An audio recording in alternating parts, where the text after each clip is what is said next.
Capítulo 10. El poder del trabajo en equipo. La fuerza impulsora. El noveno paso hacia la riqueza. El poder es esencial para el éxito en el acopio de riqueza. Los planes son inertes e inútiles si no se dispone del poder suficiente para transformarlos en acción. En este capítulo describe el método mediante el cual una persona puede obtener y aplicar poder. Es posible definir el poder como conocimiento organizado e inteligentemente dirigido. El poder, tal y como se utiliza el término aquí, se refiere al esfuerzo organizado, suficiente para permitir a un individuo transformar el deseo en su equivalente monetario. El esfuerzo organizado se produce a través de la coordinación del esfuerzo de dos o más personas que trabajan para alcanzar un fin determinado, en un espíritu de armonía. El poder es necesario para lograr la acumulación de dinero, y también para conservar el dinero una vez ha sido adquirido. Averigüemos cómo se puede obtener el poder.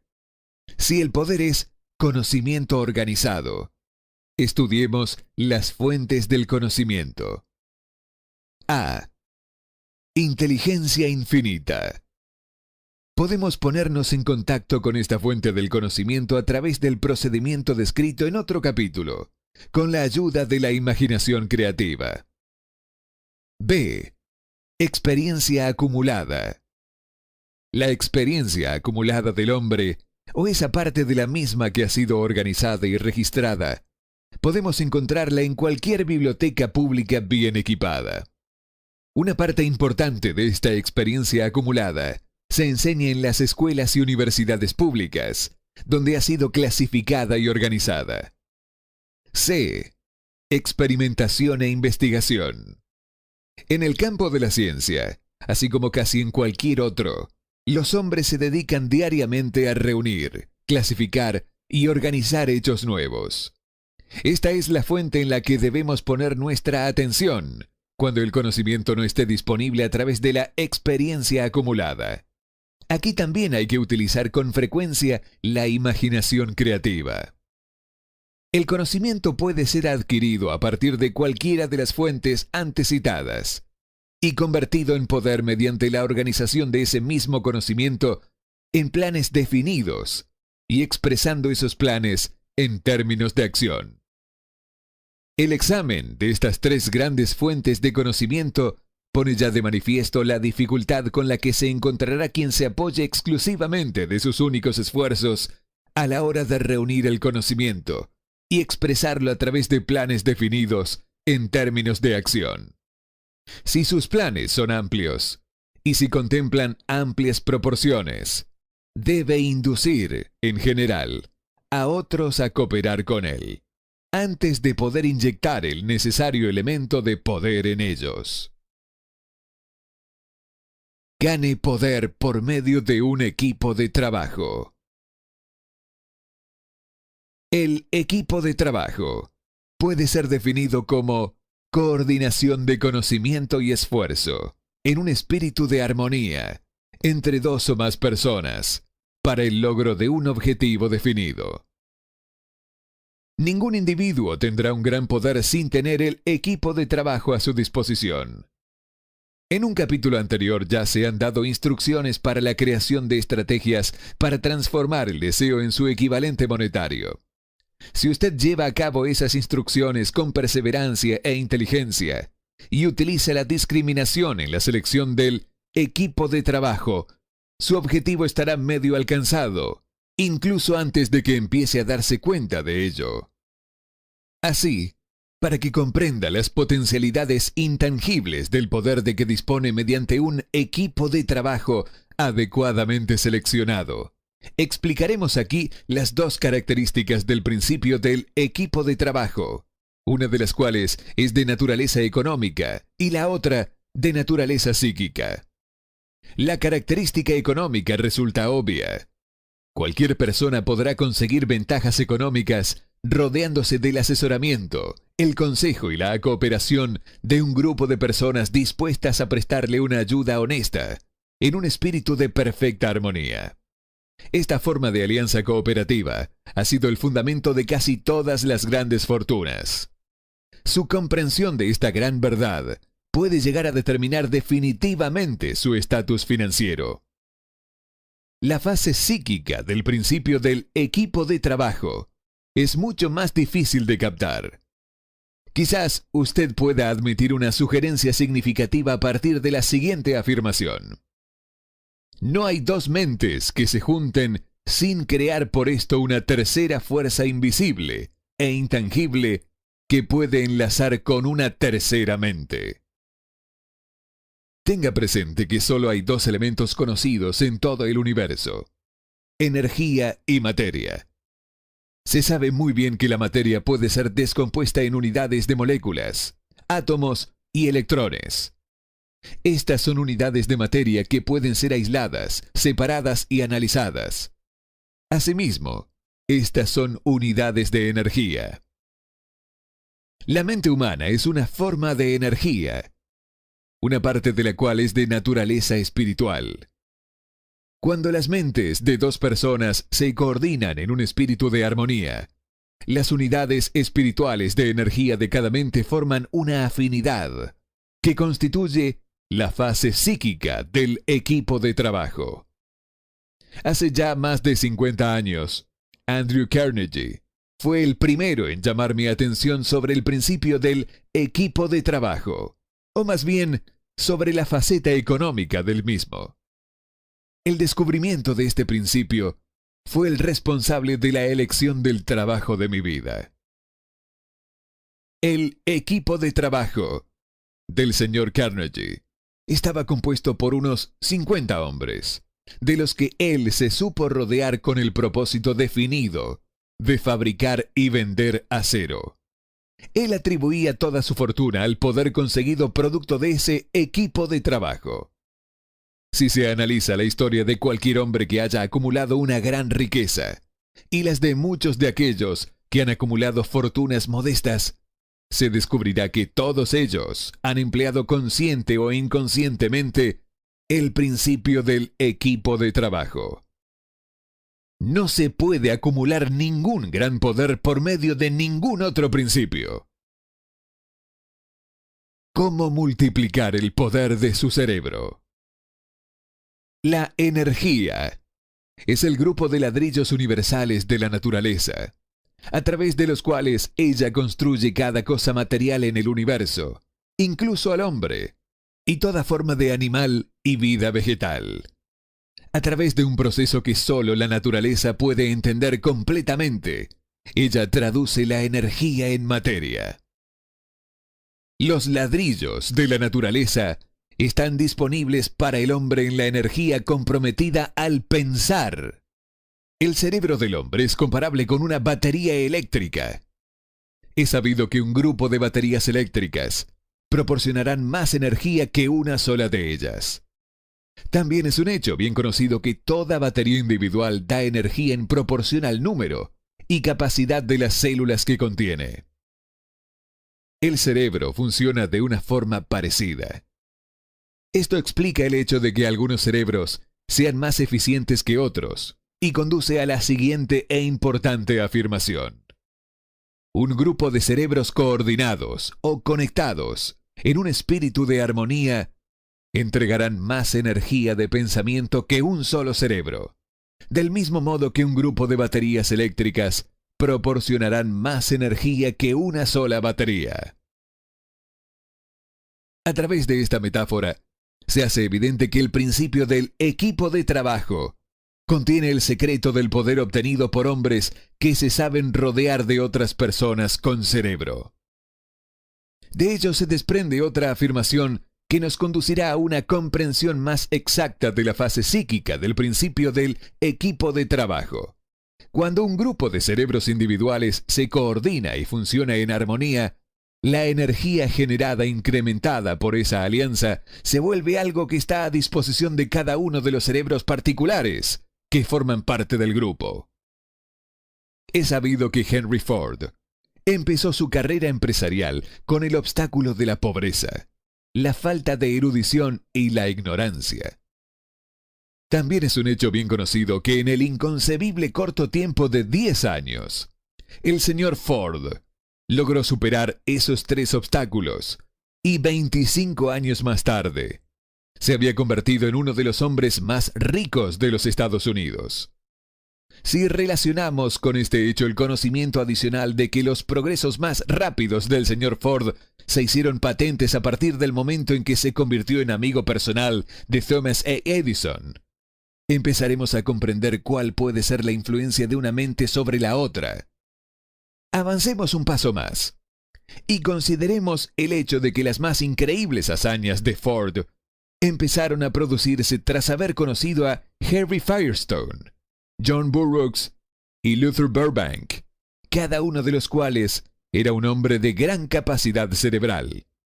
Y habremos encontrado nuevas pruebas de que el poder se puede producir mediante la amistosa alianza de las mentes. Hay pocas dudas de que Henry Ford es uno de los hombres mejores informados en el mundo de los negocios y en la industria. La pregunta sobre su riqueza no necesita ser discutida. Analice a los amigos personales más cercanos del señor Ford, algunos de los cuales ya han sido mencionados, y estará preparado para entender la siguiente afirmación. Los hombres participan de la naturaleza y los hábitos y el poder de pensamiento de aquellos con quienes se asocian en un espíritu de simpatía y armonía. A través de su asociación con Edison, Burbank, Burroughs y Firestone, el señor Ford añadió al poder de su propio cerebro la suma y la sustancia de la inteligencia, la experiencia, el conocimiento y las fuerzas espirituales de esos 4 seres. Es más, se apropió y utilizó el principio del equipo de trabajo a través de los métodos descritos en este libro. Y ese mismo principio también está disponible para usted. Ya hemos mencionado antes al Mahatma Gandhi. Tal vez la mayoría de los que han escuchado sobre Gandhi lo ven meramente como un pequeño hombre excéntrico que se pasea sin ropa formal y se busca líos con el gobierno británico. En realidad, Gandhi no es excéntrico, sino que es el hombre más poderoso vivo en estos momentos, estimado por el número de sus seguidores y su fe en su líder. Además, él es probablemente el hombre más poderoso que ha vivido. Su poder es pasivo, pero real. Estudiemos ahora el método por medio del cual obtuvo su tremendo poder. Eso es algo que es posible explicar en pocas palabras. Obtuvo poder al haber sabido inducir a más de 200 millones de personas para que se coordinaran, física y mentalmente, en un espíritu de armonía para alcanzar un propósito determinado. En resumen, Gandhi logró un verdadero milagro, pues eso es lo que sucede cuando se consigue que 200 millones de personas se vean motivadas, no forzadas, a cooperar en armonía. Si usted duda de hacer que 2 personas, sean las que fueren, cooperen en un espíritu de armonía durante cualquier período de tiempo prolongado. Toda persona que dirige una empresa sabe muy bien lo difícil que resulta que los empleados trabajen juntos en un espíritu parecido, aunque solo sea mínimamente, a la armonía.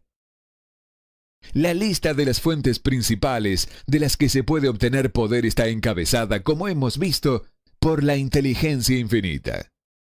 Cuando 2 o más personas se coordinan en un espíritu de armonía y trabajan juntas para alcanzar un objetivo definido, se sitúan a sí mismas, por medio de esa alianza, en posición de absorber poder directamente de la gran reserva universal de la inteligencia infinita.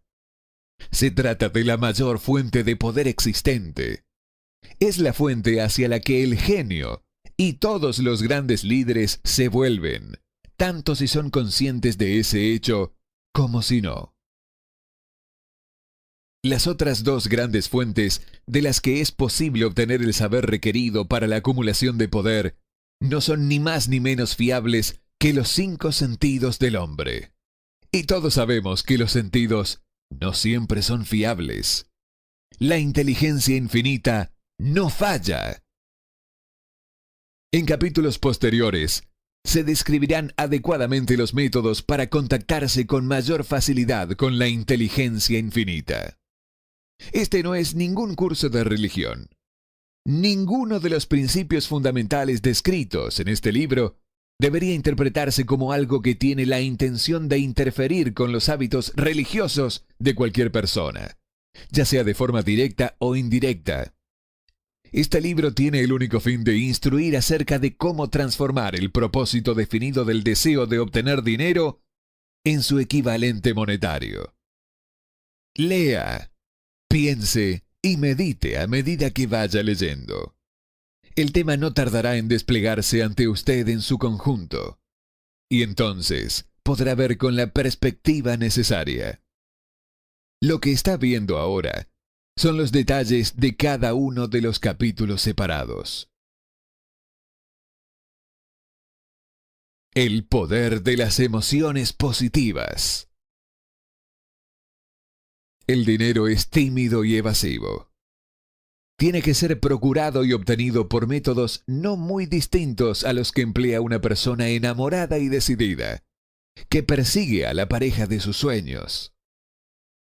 Coincidiendo con ello, el poder utilizado en el acto de cortejar al dinero no difiere tanto del que se ocupa para cortejar a una mujer.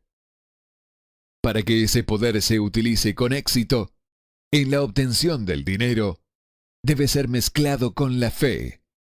Debe ser mezclado con el deseo. Debe ser mezclado con la perseverancia. Debe ser aplicado mediante un plan, y ese plan debe ser puesto en marcha.